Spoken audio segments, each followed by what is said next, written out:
हाजिर हो जाते हैं अपने स्पिरिचुअल बर्ड पे बैठकर। वो दोनों तो ये देखने के बाद बुरी तरीके से डर गए थे। लेंगशुए तो अपने बर्ड की स्पिरिचुअल पावर को बढ़ा देती है, जिससे कि वो और ज्यादा स्पीड में उड़ने लगी थी। पर वो एल्डर भी कहाँ कम थे, वो भी अपने बर्ड की स्पिरिचुअल पावर को बढ़ा देते हैं, जिससे वो और स्पीड में उनकी तरफ बढ़ने लगता है। वो तो उन पे अटैक भी कर रहा था। यहाँ ये लोग उन अटैक को डॉज करते करते उस मास्टर से बचने की कोशिश कर रहे थे, पर एक अटैक पत्थर के टुकड़े पर लगने की वजह से वो बर्ड तेजी से नीचे की तरफ गिरने लगती है, जिसे प्रोटेक्ट करते हुए हमारी लेंगशुए उस बर्ड को अपने शील्ड से कवर करने की कोशिश कर रही थी। पर उस मास्टर से पावर में कम होने की वजह से वो इजिली इस शील्ड को ब्रेक कर देता है, जिसके बाद तो वो अपनी एक्सट्रीम पावर का यूज करते हुए अपने बर्ड को और ऊपर ले जाने लगती है। जहाँ यूनचे उससे माफी मांग रहा था कि उसे प्रॉब्लम में डाल दिया, पर लेंगशुए कहती है कि ये मेरी चॉइस थी कि मैं तुम्हें बचाने आऊँ, तो अब तुम्हें सॉरी बोलने की जरूरत नहीं है। यहाँ वो बर्ड बादलों के ऊपर से जा रहा था ताकि उस दूसरे बर्ड से बच सके, पर वो एल्डर तो अपने बर्ड्स के साथ आकर पीछे से यूनचे को उठाकर वहाँ से ले जाने लगते हैं। यूनचे तो अपने पास से गन निकालकर उस बर्ड के 2 गोली मार देता है, जिससे वो बुरी तरीके से घायल हो गई थी और यूनचे उसके पंजे से छूटकर नीचे गिरना शुरू कर देता है। यहाँ एल्डर भी डिसबैलेंस हो गए थे। इससे पहले कि वो नीचे गिरते, वो खुद को संभालते हुए उस गन को कैच कर लेते हैं जो यूनचे के हाथ में था। यहाँ सीनियर सिस्टर फिर से यूनचे को बचा लेती है, जिसपे तो वो दोनों एक दूसरे को देखकर खुश हो रहे थे कि पीछे से एल्डर आते हुए उसके बर्ड पर गोली मार देते हैं। एक गोली तो उस बर्ड को लगी चुकी थी, इससे पहले कि दूसरी गोली लगती यूनचे उसे अपने हाथ में ले लेता है। अब तो एल्डर अपने बर्ड के साथ फटाफट उनके बर्ड के सामने आकर उन पे गोली दागने वाला था, पर यूनचे सीनियर सिस्टर को कहता है कि आपको और मुझे यहाँ से जंप करना होगा, वरना तो इस अटैक से हिट होने के बाद हम दोनों ही ऊपर पहुंच जाएंगे। वो दोनों एक साथ उस बर्ड से छलांग मार देते हैं, जिससे एल्डर का अटैक वेस्ट हो जाता है। इसके बाद तो वो दोनों तेजी से नीचे गिरना शुरू कर देते हैं। एल्डर उन पे अभी भी अटैक किए जा रहे थे, पर उनके नीचे गिरने की वजह से सारे अटैक फालतू जा रहे थे। एल्डर भी उनके पीछे तेजी से नीचे आने की कोशिश कर रहे थे, पर अपने बर्ड के घायल होने की वजह से वो ऐसा कर नहीं पाते। और यहाँ दूसरी तरफ यूनचे तेजी से सीनियर सिस्टर के पास आने की कोशिश कर रहा था। यहाँ यूनचे जैस्मिन से हेल्प मांग रहा था कि वो अपनी पावर का यूज करते हुए सीनियर सिस्टर को बचाए। जैस्मिन तो कह रही थी कि जितनी एनर्जी वो वेस्ट कर रहा है ना, उसकी जान बचना बहुत ज्यादा मुश्किल है, पर फिर भी वो यूनचे के कहने पर लेंगशुए को अपनी पावर की हेल्प से प्रोटेक्ट करने लगती है, जिससे कि वो उतनी स्पीड से नीचे नहीं गिरती जितनी स्पीड से हमारा यूनचे गिरता है। यूनचे तो नीचे गिरने के बाद बुरी तरीके से घायल हो गया था, पर लेंगशुए बहुत ही सॉफ्ट लैंडिंग करती है, जिसकी वजह से उसे कुछ नहीं होता। पर इसके बाद वो यूनचे की हालत देखकर बहुत बुरी तरीके से डर गई थी। वो अपनी पावर रिलीज करके यूनचे को होश में लाने की कोशिश करती है, पर इससे कोई असर होता दिख नहीं रहा था, तो ये देखकर वो रोना शुरू कर देती है। यूनचे ने उसकी जान बचाई थी, ये सोच सोच कर उसे और ज्यादा रोना आ रहा था। वो तो उसके सीने पे सर रख के रो रही थी कि अब उठ भी जाओ ना। वो तो उसे कह रही थी कि शायद मैं ही यूजलेस हूँ, तुम्हें बचा ही नहीं पाई। पर वो उठते हुए कहता है कि सीनियर सिस्टर, अगर आप ऐसे मुझे पुश करोगी तो मुझे और ज्यादा पेन होगा। वो तो उसे होश में देख काफी ज्यादा खुश होते हुए पूछ रही थी कि क्या तुम ठीक हो। यूनचे तो उसे रोते हुए देखकर कह रहा था कि आपने इतनी जल्दी रोना शुरू कर दिया, आपको तो थोड़ा और फाइट करना चाहिए था ना। वो कहती है अगर इतनी बहादुर हो तो खुद क्यों नहीं लड़े। तभी उन दोनों को अजीब से बीस्ट की आवाज सुनाई देने लगती है। लेंगशुए तो रेडी हो जाती है स्वॉर्ड निकालकर फाइट करने के लिए, पर वहाँ पर आ रही कदमों की आवाज से हमारा यूनचे पता लगा लेता है कि शायद ये छोटे छोटे बच्चों के पैर के निशान है। इसके बाद दिखाया जाता है कि सच में वहाँ पर 2 छोटे छोटे बच्चे बीस्ट से डरकर अपनी जान बचा के भाग रहे थे। उनमें से तो लड़की गिर जाती है, इससे पहले कि बीस्ट उस पर अटैक करता वो तो डर जाती है। पर यहाँ लेंगशुए अपनी स्वॉर्ड से अटैक करते हुए उस बीस्ट को दूर कर चुकी थी। ये बीस्ट तो खतरनाक तरीके से रोर करने लगता है। लेंगशुए तो रेडी थी उसके साथ फाइट करने के लिए, पर वहाँ पे तो धीरे धीरे उसकी टीम अपीयर होने शुरू कर देती है। तभी अचानक से यूनचे वहाँ पर वो ड्रैगन पिल लेकर आ जाता है, जिसको देखने के बाद वो सभी के सभी बीस्ट वहाँ से डर के भाग जाते हैं। जब लेंगशुए इस पिल को देखती है और हैरान हो रही थी, तो यूनचे से बताता है कि ये सभी ड्रैगन को अपना एंसेस्टर मानते हैं। अब उसके पिल को देखेंगे तो ऑब्वियसली बात है ना, डरेंगे। वो लोग तो रिलैक्स हो जाते हैं। यहाँ लेंगशुए बच्चों से पूछ रही थी क्या वो ठीक है, तो वो लोग तो उसे थैंक यू बोलने लगते हैं उसकी जान बचाने के लिए। ये बच्चे बताते हैं कि इनका गाँव पास में है, ये तो बस नदी क्रॉस कर रहे थे कि ये बीस्ट इनके पीछे पड़ गया। नेक्स्ट सीन में वो बच्चे यूनचे को और लेंगशुए को अपने साथ अपने गाँव लेके जाने वाले थे, पर तभी उनके गाँव में से कुछ विलेजर्स उन पर तीरों से अटैक कर देते हैं, जिन्हें रोकने के लिए लेंगशुए अपनी स्वॉर्ड का यूज कर रही थी। जब लेंगशुए उनके सभी तीरों को रोक लेती है, तो यूनचे भी अपना रिवॉल्वर लेकर बाहर आ गया था। ये विलेजर तो उस पे सामने से अटैक करने वाला था कि तभी उनका छोटा नेफ्यू उनके सामने आ जाता है, जिसका नाम था जुए, जो कि बता रहा था कि ये दोनों बुरे नहीं है, आखिर इन्होंने उसकी जान बचाई है। इसके बाद तो वहाँ उन बच्चों के फादर भी पहुंच जाते हैं, जो अपने बच्चों को देखकर काफी ज्यादा खुश थे। और इसके बाद वो लेंगशुए और यूनचे को घोड़े में बिठाकर अपने गाँव की तरफ ले जा रहे थे, जहाँ वो उसे बताते हैं कि ये उनके गाँव के गार्ड है। असल में यहाँ बहुत कम लोग आते हैं और जो भी आते हैं वो उनसे दुश्मनी निकालने आते हैं, इस वजह से वो इतना ज्यादा प्रोटेक्टिव है। वैसे वो भी अपने बच्चों की जान बचाने के लिए थैंक यू बोल रहा था। यहाँ लेंगशुए तो नहीं कह रही थी कि उन्हें थैंक यू बोलने की जरूरत नहीं है। वो छोटा बच्चा जुए कहता है कि आप मुझसे मिलो, मैं इस गाँव का यंग पैट्रियार्च बनने वाला हूँ और मेरी बहन इससे पहले पहले कि वो आगे बताता, उसके फादर उसे डांट के चुप करा देते हैं। अब जैसे ही वो अपने गाँव के बॉर्डर पे पहुँचते हैं, वो छोटी लड़की जुई अपनी पावर का यूज करते हुए वहाँ का बैरियर ओपन कर देती है, जिसे देखने के बाद ये दोनों बुरी तरीके से हैरान हो रहे थे कि एक छोटी सी बच्ची पूरे गांव को प्रोटेक्ट करने के लिए शील्ड बनाकर बैठी है। अंदर जाने के बाद उन्हें विलेजर्स काफी ज्यादा अजीब लग रहे थे, क्योंकि सभी 10th लेवल पर थे। उसे तो अजीब लग रहा था। और यहाँ जैस्मिन बताती है कि उसे गांव में किसी फियोनिक्स के होने का अंदाजा हो रहा है। यूनचे कहता है एंशिएंट बर्ड फियोनिक्स, वो यहाँ कैसे हो सकता है। उन गाँव वालों के फॉरहेड पर एक तरीके का निशान था, जिसे देखने के बाद जैस्मिन बताती है कि ये लोग फियोनिक्स की ब्लड लाइन से हैं। कहीं वो फियोनिक्स इनकी गार्डियन एंजल तो नहीं है। तभी दूर से कहीं से यूनचे को अजीब सी रोशनी आती हुई नजर आती है, जिसे देखने के बाद वो चौंक गया था। विलेज चीफ थोड़ी ही देर में उनके लिए एक रूम अरेंज करा देता है, जिसके अंदर जाने के बाद यूनचे कह रहा था कि रूम तो काफी अच्छा है, सीनियर सिस्टर आप यहाँ आराम करो, मैं बाहर रुकता हूँ आपको प्रोटेक्ट करने के लिए। यहाँ विलेज चीफ उन्हें कह रहे थे कि इसके अलावा उन्हें किसी भी चीज की जरूरत हो तो वो उन्हें याद कर ले। एल्डर तो उन्हें रिस्पेक्ट देते हुए वहाँ से जा रहे थे, पर हमारा यूनचे उन्हें रोक कर कहता है क्या आप लोग फियोनिक्स ब्लड लाइन से हो और आपके गार्डियन एंजल फियोनिक्स है। ये बात सुनने के बाद तो विलेज चीफ का मुंह बन जाता है और वो काफी गुस्से में वहाँ से जाते हैं। हमारी लेंशे को तो बिल्कुल भी समझ नहीं आता कि क्या चल रहा है, पर यूनचे विलेज चीफ के पीछे पीछे बाहर आ गया था। विलेज चीफ तो उसके आने के बाद कहते हैं कि तभी तो मैं सोचूं कि अचानक से उनके यहाँ बीस्ट कैसे नजर आया, जिसे गांव वालों ने नहीं बल्कि दो स्ट्रेंजर ने देखा। तुम यहाँ इसी इंटेंशन से आए थे ना, ताकि उस फियोनिक्स का पता लगा सको। ये सारी बातें सुनने के बाद यूनचे उन्हें कहता है कि आप शायद गलत समझ रहे हैं। मैं और सीनियर सिस्टर तो इस वजह से यहाँ तक पहुँचे क्योंकि हमारे पीछे एनिमी पड़ा हुआ था और मैं बुरी तरीके से घायल भी था। हम तो आसमान से नीचे गिरे, हमें तो ये भी नहीं पता था कि आखिर हम है कहाँ। ये पूरी तरीके से अनइंटेंशनली और एक्सीडेंटल था। अब चाहे आप इस बात को सच माने या ना माने, पर विलेज चीफ के चेहरे को देख के लग रहा था कि उन्हें यूनचे की बात पर बिल्कुल भी भरोसा नहीं है। वो कह रहे थे कि मैं कैसे मानूं कि तुमने ये चीजें जानबूझ के नहीं की। इतनी सारी चीजें कोइंसिडेंस तो नहीं हो सकती ना कि तुम्हें उस फियोनिक्स के बारे में भी पता है और तुम हमारे विलेज के बाहर आकर जाकर घायल हुए। इस बात पे तो थोड़ी देर के लिए यूनचे भी सोच में पड़ गया था कि हाँ ये बातें सेंस तो बना रही हैं। शायद मैंने तुम्हारे बच्चों को मुसीबत में डाला और फिर उन्हें बचाने की एक्टिंग की हो, है ना। ये भी तो मेरी वजह से हुआ है ना। मैंने ही खुद को जानबूझ के घायल किया और फिर यहाँ आकर एक्टिंग कर रहा हूँ कि मुझे ठीक किया जाए। उसकी बातें सुनने के बाद तो लेंशे ऐसे बिहेव करी थी जैसे कि यूनचे पता नहीं सच बोल रहा है या झूठ। यूनचे तो कह रहा था कि चलो मान भी लो कि मैं यहाँ जानबूझ कर आया हूँ, तो मैं ये बातें तुम्हारे मुंह पर थोड़ी ना बताऊंगा, अपना काम करके निकल जाऊंगा ना। ये बातें सुनने के बाद विलेज चीफ कहते हैं कि मान भी लो कि तुम सच कह रहे हो, पर तुम्हें इस बारे में पता है और तुम अंदर तक आ चुके हो। पर शायद अब जो मैं बोलने वाला हूँ उसे सुनकर तुम डिसअपॉइंट हो जाओ कि हम लोग यहाँ मौजूद हर चीज को प्रोटेक्ट करते हैं, जैसे तुम कुछ भी चीज बाहर लेके नहीं जा सकते। यहाँ यूनचे कहता है उस रोशनी को देखने के बाद कि तुमने फियोनिक्स बर्ड को छुपा के रखा हुआ है और उसे प्रोटेक्ट करने के लिए एक मैजिक सर्कल बनाया जिसे कोई ओपन ही नहीं कर सकता, तो चीजें क्या लेके जाएगा, है ना। इस तरीके की बातें सुनने के बाद विलेज चीफ पूरी तरीके से शॉक हो जाते हैं कि इस लड़के को कैसे पता। वो तो उसे धमकी दे रहे थे कि अगर तुम यहाँ बाई चांस आयो ना तो अपना अच्छे से ख्याल रखना। क्या यूनचे उनसे कह रहा था कि तुम सभी लोग 10th लेवल पर हो, तो फिर तुम लोग इतनी पावरफुल चीज को प्रोटेक्ट कैसे कर रहे हो। विलेज चीफ तो इस लड़के की बातें सुनने के बाद वहाँ से जाने लगते हैं कि इस लड़के को जरूरत से ज्यादा पता है। यहाँ लेंशे उस फियोनिक्स बर्ड की बातें सुनने के बाद बाहर आके कहती है ये वही डिवाइन एम्पायर का बीस्ट है ना, तो उस फियोनिक्स बर्ड का इन लोगों से क्या लेना देना है। यूनचे उसकी बातों का जवाब नहीं देता, बल्कि ऐसे एक्टिंग करने लगता है जैसे कि उसे बहुत तेज नींद आ रही है। वो तो कह रहा था कि बेड एक ही है, देखते हैं उस पे कौन सा होता है। ये बोलने के बाद वो फटाफट अंदर चला गया था। इसके बाद तो पीछे पीछे लेंशे भी पहुंच जाती है और फिर कमरे से बस हमें उन दोनों की नोक-झोंक की आवाज सुनाई दे रही थी। इसके बाद नेक्स्ट मॉर्निंग का सीन दिखाया जाता है जहाँ हमारा यूनचे विलेजर्स की हेल्प कर रहा था लकड़ियाँ काटने में, जिसे विलेज चीफ ऑब्जर्व करने लगते हैं। और यहाँ यूनचे अपनी फायर मिस्टिक पावर का यूज कर रहा था और लेंशे उस पे बारबेक्यू बनाकर बच्चों में डिस्ट्रीब्यूट कर रही थी, जिससे वो काफी ज्यादा खुश नजर आते हैं। ये सब देखने के बाद तो विलेज चीफ भी मुस्कुरा देते हैं। नेक्स्ट सीन में हमें लो चैंग के अंकल को दिखाया जाता है जो काफी सारे गार्ड के साथ एक माउंटेन की चोटी पर खड़े होकर डिस्कस कर रहे थे कि यहाँ पर 100 माइल्स के अंदर उन्हें एक पावरफुल बीस्ट के होने का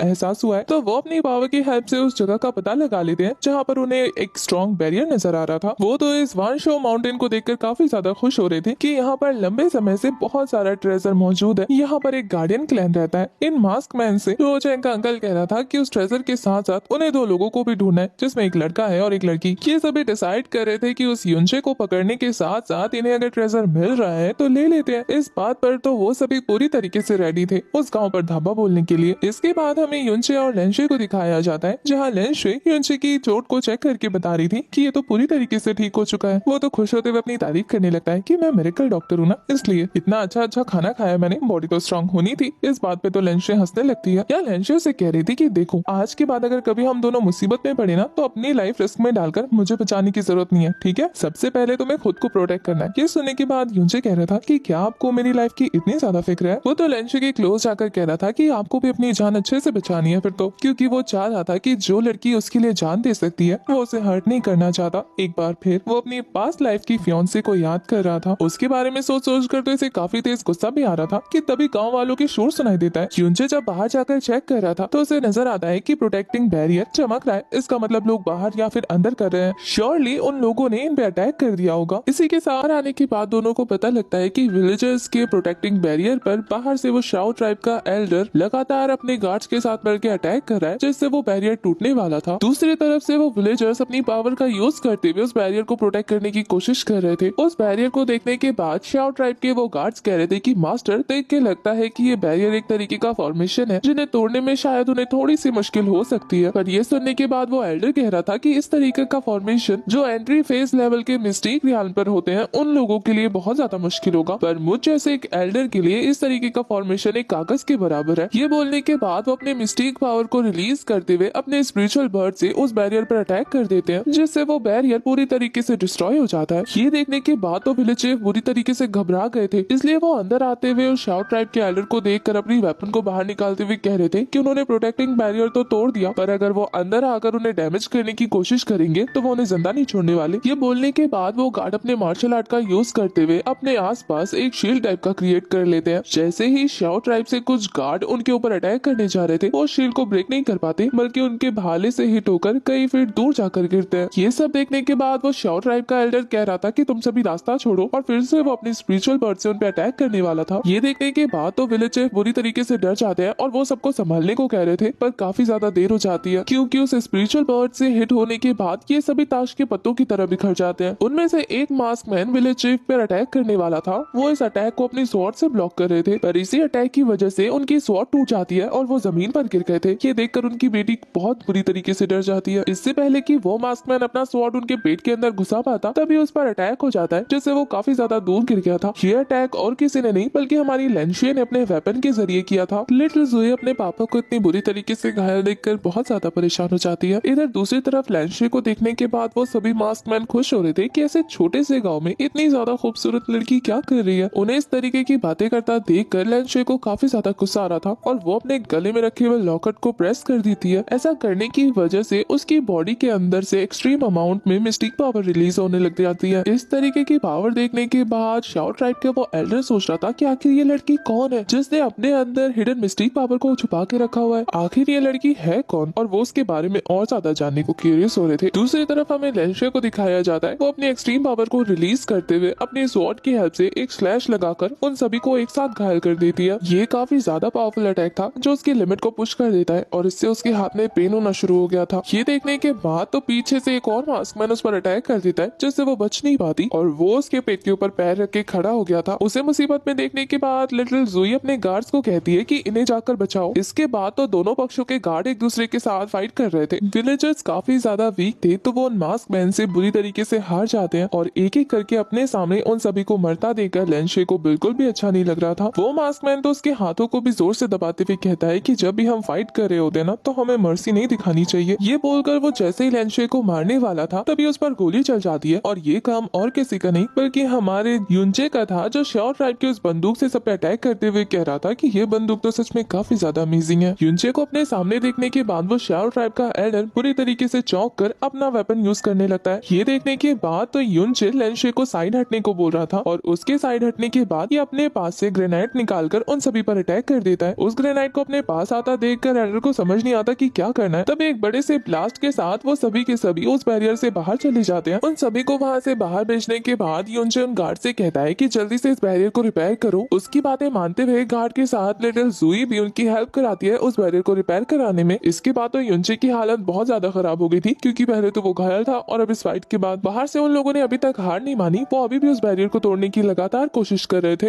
ये देखने के बाद यूनचे समझ आता है कि वो ज्यादा देर तक यहाँ पर सेफ नहीं रहेंगे। अगर उन सभी को बचना है तो उस प्रोटेक्टिंग शील्ड के पास जाना होगा जो होली लैंड के पास बनी है। ये सुनने के बाद वो जो गार्ड था वो चिल्लाने लगता है कि आप ऐसा सोच भी कैसे सकते हैं, वो हमारा होली लैंड है, हम वहाँ नहीं जाएंगे। तो ये सुनने के बाद यूनचे कहता है कि तुम सभी वॉरियर हो, खुद को प्रोटेक्ट कर सकते हो, पर तुम्हारे यहाँ के बच्चे और औरतें वो खुद को प्रोटेक्ट नहीं कर पाएगी और उनकी बेफजूल में जान चली जाएगी। अगर वो होली लैंड में जाकर सर्वाइव कर सकते हैं तो इससे बड़ा चांस क्या होगा। ये सारी बातें लिटिल ज़ोई सुन रहा था वो अपने आसपास कमजोर लोगों की लाशें देखने के बाद और उस शील्ड को अपने सामने टूटता देखने के बाद युनचे को ऑर्डर करता है कि उनके लोग उसी को फॉलो करेंगे, इसलिए आप जो कहोगे हम करने को तैयार है। ये सुनने के बाद वो प्रोटेक्टर मना कर रहा था कि आपके फादर यहाँ के चीफ है, उनके कहे अनुसार हम लोग कहीं नहीं लेंगे। बट लिटिल ज़ोए कहता है कि मेरे फादर अभी कोमा में है और मैं तुम्हारा नया चीफ हूँ, तो अब तुम लोगों को मेरी बात सुननी है। क्या कोई डिसएग्री कर सकता है? उसका ऐसा बॉसे लुक देखने के बाद युनचे को काफी ज्यादा प्राउड फील हो रहा था। इसके बाद हमें उन सभी गार्ड्स को दिखाया जाता है वो बैरियर तोड़कर अंदर एंटर हो जाते हैं, पर उन्हें कोई भी इंसान नहीं दिख रहा था। तो शाओ ट्राइब का एल्डर सभी गार्ड को अलाउ करता है कि जाकर उन्हें ढूंढने की कोशिश करो। दूसरी तरफ हमें युनचे लेंशुए के अलावा सभी गाँव वालों को उसी फ्यूनिक्स लैंड के पास दिखाया जाता है जहाँ फ्यूनिक्स बर्ड का एक स्टैचू मौजूद था। लिटिल ज़ोए अपने ब्लड का यूज करते हुए वहाँ पे उस फ्यूनिक्स फॉर्मेशन को ओपन कर देती है। ऐसा करने की वजह से वहाँ पर फायर एनर्जी फैलते हुए एक काफी स्ट्रॉन्ग शील्ड क्रिएट कर चुका था। ये एक फ्यूनिक्स केव था जिसकी गुफा को लिटिल ज़ोए ने बैरियर से सील कर दिया था। तो ये देखने के बाद एक एक करके गांव वाले अंदर जाने लगते हैं। सब लोगों के अंदर जाने के बाद वहाँ पर युनचे और लिटिल ज़ोए रह गए थे। तब तक वहाँ पर शाओ ट्राइब के एल्डर्स के साथ वो सभी मास्कमैन भी पहुंच जाते हैं। वो मास्कमैन तो कह रहा था कि मुझे पक्का पता था कि ये विलर्स हमसे कुछ छुपा रहे हैं। ये गार्ड्स तो तेजी से उन्हें रोकने के लिए जा रहे थे। युनचे तो उन्हें देख के हाय बोलने लगता है। इससे पहले कि गार्ड्स उन पर अटैक करके उन्हें घायल कर पाते, लिटिल ज़ोए अपने फायर पावर का यूज करती है। इस फ्लेम से वो सभी बुरी तरीके से जलने लगे थे। इसे देखने के बाद तो और किसी की हिम्मत नहीं होती कि वो आगे बढ़ के उन दोनों पे अटैक करे। यहाँ शाओ ट्राइब के एल्डर को पता लग गया था कि ये वही फ्यूनिक्स फॉरबिडन एरिया है जिसे शाओ ट्राइब सालों से ढूंढने की कोशिश कर रहा था। ये सुनने के बाद गार्ड हेड शाओ ट्राइब के एल्डर से कह रहा था कि वैसे ये फॉर्मेशन काफी ज्यादा स्ट्रॉन्ग है, क्या आप इसको तोड़ने का रिस्क ले सकते हैं? अब एल्डर को भी पता था कि ये फॉर्मेशन कितनी ज्यादा स्ट्रॉन्ग है, तो वो कहते हैं कि यही इंतजार करो बिना खाने और पानी के, देखते हैं ये लोग अंदर कितने दिनों तक कैद रहते हैं। केव के अंदर का सीन दिखाया जाता है जहाँ पे सभी लोग एक दूसरे का ख्याल रख रहे थे। यहाँ युनचे लेंशे से कह रहा था कि मुझे लगता है कि वो मास्कमैन शाओ ट्राइब से बिलोंग नहीं करते। ये सुनने के बाद लेंशे से बताती है कि हाँ वो ब्लैक इविल ट्रूप वाले हैं जिनका पहले अलग गैंग हुआ करता था, अब उन्होंने शाओ ट्राइब के साथ हाथ मिला लिया और उनके साथ सारे गैर कानूनी काम करते हैं। युनचे को ये जानकर काफी ज्यादा हैरानी होती है कि लेंशे को इतना ज्यादा जानकारी है इनके बारे में। वो तो बात बदलते हुए कह रही थी कि पता नहीं इन लोगों का क्या होगा बिना खाने और पानी के। उतनी ही देर में लिटिल ज़ोए देखता है कि उसके फादर को होश आ गया है, जो कि उसे कह रहे थे कि उसने काफी अच्छा डिसीजन लिया। यहाँ लेंशे और युनचे के उनके पास जाने पर वो उन्हें थैंक यू बोल रहे थे कि एक बार तुमने फिर से हमारी जान बचा ली। युनचे तो विलेजर्स की हालत देखने के बाद उनसे पूछ रहा था कि ये लोग काफी ज्यादा मुसीबत में, क्या यहाँ से निकलने का कोई दूसरा रास्ता है? ये जानने के बाद विलेज चीफ उसका हाथ पकड़ते हुए कह रहे थे कि अब तुम्हें सच्चाई बताने का वक्त आ गया है। असल में हम लोग फ्यूनिक्स ब्लड लाइन से हैं और हम लोग जिस चीज को दुनिया से प्रोटेक्ट कर रहे हैं वो कोई खजाना नहीं है बल्कि एक्सट्रीम अमाउंट की पावर है। हजारों सालों पहले जब उनके लैंड पर फ्यूनिक्स बर्ड अपीयर हुई थी तो उसने अपने इनहेरिट को आगे बढ़ाने के लिए एक डिसेंडेंट चुना जो उसके फ्यूनिक्स ट्रायल को पास करके उसकी पावर को हासिल कर रहा था, और इसी के साथ जब उसने अपनी फैमिली को आगे बढ़ाया तो वो फ्यूनिक्स ब्लड लाइन कहलाया। ऐसा करते करते उनकी एक पूरी की पूरी ब्लड लाइन क्रिएट हो गई थी। पर धीरे धीरे वक्त के साथ पावर मिलने के बाद वो लोग थोड़े से घमंडी हो जाते हैं। ये देखने के बाद वो फ्यूनिक्स गार्ड इतना ज्यादा गुस्सा हो गया था कि उसने उन्हें कर्ज कर दिया कि आगे आने वाली ब्लड लाइन का कोई भी मेंबर 10th लेवल से ऊपर नहीं जा पाएगा। इस वजह से उनके फ्यूनिक्स ब्लड लाइन में कोई भी 10th लेवल के ऊपर नहीं जा पाया, और अब वो लोग इतने स्ट्रॉन्ग हुए ही नहीं कि वो लोग फ्यूनिक्स टेस्ट को क्लियर कर पाए और फ्यूनिक्स बर्ड की पावर को हासिल कर पाए। इसलिए वो सभी ना चाहते हुए भी बहुत ज्यादा लाचार है। ये सारी बातें सुनने के बाद युनचे कह रहा था कि इस बात को तो काफी ज्यादा समय बीत गया है, क्या कोई रास्ता नहीं है इस कर्ज से आजाद होने का? तो ज़ोए के फादर का कहना था कि अब हमारी लास्ट होप तुम हो। युनचे को तो समझ नहीं आता कि आखिर इस बात का मतलब क्या है, पर विलेज चीफ उसे समझाते हैं कि वो ऑलरेडी काफी ज्यादा स्ट्रॉन्ग है, साथ ही उसे फ्यूनिक्स के बारे में बहुत ज्यादा नॉलेज है और वो हमारे ट्राइब से भी बिलोंग नहीं करता। इसका मतलब उसके ऊपर कोई कर्ज नहीं है और वो उस फ्यूनिक्स ट्रायल को पास करने के बाद इस कर्ज से उन्हें आजाद करा सकता है, साथ ही पावरफुल होकर उनकी जान भी बचा सकता है। पर उस ट्रायल में पार्टिसिपेट करने की वजह से युनचे की लाइफ दांव पर लग जाएगी। अगर वो जीत नहीं पाया तो उसकी जान जा सकती है। इतना सब कुछ जानने के बावजूद भी युनचे रेडी हो जाता है उनकी मदद करने के लिए और वो केव में मौजूद दूसरे गेट से उस फ्यूनिक्स ट्रायल के लिए एंटर हो जाता है। ये ट्रायल काफी ज्यादा डिफिकल्ट होने वाला था, इसलिए जब युनचे वहाँ पर टेलीपोर्ट होता है ना, एक्सट्रीम हीट के साथ उसके सामने 2 आइस ओपन हो जाती है। इन आइस का शेप देखने के बाद युनचे काफी बुरी तरीके से शॉक हो जाता है। ये आइस तो युनचे का स्वागत करते हुए उसकी बॉडी को स्कैन करने लगती है और ये देखने के बाद युनचे सोच रहा था कि क्या ये कॉन्टिनेंट के ट्रायल से भी ज्यादा खतरनाक होने वाला है। यहाँ पे वो आइस बताती है कि यहाँ पर वो फ्यूनिक्स घायल मौजूद हो रखा है। वो घायल हुआ था असल में फ्लेम लॉर्ड के साथ फाइट करते हुए उनकी पोजीशन को हासिल करने के लिए। हमारे युनचे को इस आइकॉनिक फाइट के बारे में थोड़ी बहुत जानकारी थी, तो ये देखने के बाद वो आइस हमारे युनचे से इम्प्रेस हो जाती है कि चलो तुम्हें थोड़ी बहुत नॉलेज तो है, और फिर वो उसे बता रही थी कि इस फ्यूनिक्स फियोनिक्स ट्रायल में उसके 2 लेवल होने वाले हैं, जिनमें से पहले लेवल का नाम है बॉडी टेस्ट और दूसरे लेवल का नाम है हार्ट टेस्ट। एक बार अगर ये ट्रायल स्टार्ट हो गया तो हमारे युनचे को तकलीफ होने पर वो आइस को बता सकता है कि वो इस ट्रायल को क्विट करना चाहता है, जिसके बाद वो उसे बाहर फेंकने की कोशिश करेगी। पर अगर इस कोशिश में हमारा युनचे जल के भस्म हो जाता है तो इससे उस आइस का कोई लेना देना नहीं है। तो ये बातें सुनने के बाद युनचे फिर भी रेडी हो जाता है। युनचे की रजामंदी सुनने के बाद वो आइस उसे टेलीपोर्ट करके पहुंचा देती है उसके फर्स्ट राउंड के लिए। ये देखने के बाद वो सोच रहा था कि ये तो कितनी ज्यादा इम्पेशेंट है, कितनी जल्दी जल्दी प्रोसेस कर रही है। यहाँ उसके ऐसा बोलने के साथ ही उस पर काफी सारे स्पिरिचुअल बर्ड अटैक कर देते हैं। पहले झुंड के अटैक को तो वो काफी इजिली डॉज कर लेता है, लेकिन उसके बाद जिस झुंड ने अटैक किया था उससे बचने में उसे बहुत ज्यादा मुश्किल होती है। इस बार और भी ज्यादा बर्ड आ रहे थे तेजी से उसकी तरफ। ये देखने के बाद वो वहाँ से भागना शुरू कर देता है अपने फास्ट स्पीड का यूज करते हुए। पर काफी देर तक भागने के बावजूद भी वो उन बर्ड से बच नहीं पाता। वो आकर उसे हिट कर देते हैं और एक बड़े से ब्लास्ट के साथ वो काफी दूर जाकर गिरता है। उसके मुंह से तो खून आने लगा था और अब वो देखता है कि उन बर्ड्स ने उसे चारों तरफ से घेर रखा है और वो सभी के सभी युनचे पर एक साथ अटैक कर देती है, जिसकी वजह से वहाँ पर काफी सारा फायर ऑरा निकल रहा था। इस फायर ऑरा की वजह से हमारे युनचे की बॉडी के अंदर वो एविल टैक्टिक एक्टिव हो गया था। ये एक्टिव होने के बाद उसकी आंखें चेंज हो जाती है और वो खुद को प्रोटेक्ट करने के लिए अपने आसपास एक बैरियर शील्ड बना लेता है। इस शील्ड के अंदर से वो वहाँ मौजूद सभी स्पिरिचुअल वर्ड की पावर को एब्जॉर्व कर रहा था। यहाँ युनचे उस पावर को एब्जॉर्व करने के बाद सोच रहा था कि इस एविल गॉड की पावर तो बहुत ज्यादा अमेजिंग है। वो तो ये सारी अच्छी अच्छी बातें सोच रहा था कि तभी वहाँ से लावा निकलना शुरू हो जाता है। ये लावा तेजी से धीरे धीरे युनचे की तरफ बढ़ रहा था। युनचे तो ये देखकर काफी ज्यादा शॉक हो जाता है कि उस लावा के अंदर से वो स्पिरिचुअल फियोनिक्स बाहर आती है, जो काफी ज्यादा खतरनाक दिख रही थी। उस बड़े से फायर फियोनिक्स को देखने के बाद हमारी जैस्मिन काफी ज्यादा खुश हो रही थी और कह रही थी कि इसे तुम कह सकते हो फायर मील, मतलब पावर का भंडार। वो फियोनिक्स बर्ड अपने आस पास फायर को रिलीज कर रही थी, जिसकी वजह से युनचे मुसीबत में पड़ने वाला था। उस फियोनिक्स बर्ड से निपटने के लिए युनचे तेजी से उसकी तरफ बढ़ रहा था और उसने अपने पूरी बॉडी को स्टोन से कवर कर लिया था। और फिर वो जैसे ही उस फियोनिक्स बर्ड के पास पहुंचता है उस शील्ड को ब्रेक करते हुए अपने पास से वो खतरनाक एम्बर वाला स्वॉर्ड निकाल लेता है। ये फियोनिक्स बर्ड तो बड़े गौर से युनचे को घूर रही थी, पर युनचे उसके एक विंग्स पर अटैक कर देता है। ऐसा करने की वजह से उस फियोनिक्स का एक विंग टूटकर लावा में गिर गया था। वो तो दर्द से तड़पना शुरू कर देती है और धीरे धीरे वापस उसी लावा में सिमट गई थी। ये देखने के बाद तो युनचे खुश होने लगता है कि उसने इसे हरा दिया, पर तभी लावा में हलचल होना शुरू हो गया था और ये फियोनिक्स फिर से बाहर आ जाती है अपनी पूरी बॉडी को रीजनरेट करके। और अब तो उसके माथे पर वो साइन भी था। युनचे को तो समझ नहीं आता कि क्या हुआ और यहाँ जैस्मिन उसे बताती है कि ये फायर से खुद को रीजनरेट कर सकती है, इसलिए तुम इसे कितना भी मारते रहो ये वापस से खुद को दोबारा बना लेगी। अगर तुम इस फियोनिक्स को गौर से देखो तो तुम्हें इसके माथे पर एक निशान दिखाई देगा। मुझे लगता है कि ये इसका वीक पॉइंट है। युनचे तो बड़े गौर से उस फियोनिक्स के माथे पर देखना शुरू कर देता है और जब उसे वो निशान नजर आ जाता है तो वो तो काफी ज्यादा खुश हो गया था। यहाँ वो फियोनिक्स जैसे ही युनचे पर अटैक करने के लिए आगे बढ़ती है, युनचे अपने फॉलिंग स्टार मेथड का यूज करते हुए उसके फॉरहेड के उस निशान पर अपने एम्बर स्वॉर्ड को घुसा देता है। ऐसा करने की वजह से वो फियोनिक्स दर्द के मारे इधर उधर उड़ना शुरू कर देती है। युनचे खुद को कंट्रोल कर रहा था ताकि वो इस ग्रिप से आजाद ना हो जाए। इसी के साथ वो फियोनिक्स बर्ड पूरी तरीके से डिस्ट्रॉय हो जाती है और उसका कोर नीचे गिरने लगा था। युनचे खुद को संभाल रहा था और जैस्मिन उसे बताती है कि उस फियोनिक्स का कोर हार्ट जो कि सीधा लावा में गिर जाता है, पर वो फियोनिक्स तो फिर से अपीयर हो गई थी। ये देख के तो वो और ज्यादा शॉक हो जाता है। वो उससे कह रहा था कि तुम ऐसा नहीं कर सकती, बार बार मेरे सामने आ जा रही हो, ये तो चीटिंग है ना। इस बार तो ये फियोनिक्स काफी ज्यादा गुस्से में थी और जैस्मिन उसे कहती है कि खुद को बचाओ। वो तो काफी तेजी से युनचे की तरफ बढ़ने लगती है। युनचे उस अटैक को रोकने की कोशिश कर रहा था और इसी के साथ ये वाला पार्ट हो जाता है खत्म। आपको एक्सप्लेनेशन कैसी लगी कमेंट करके जरूर बताना। ऐसी और भी इंटरेस्टिंग एक्सप्लेनेशन देखने के लिए चैनल को याद से सब्सक्राइब भी कर देना। तब तक के लिए bye bye, tata, take care.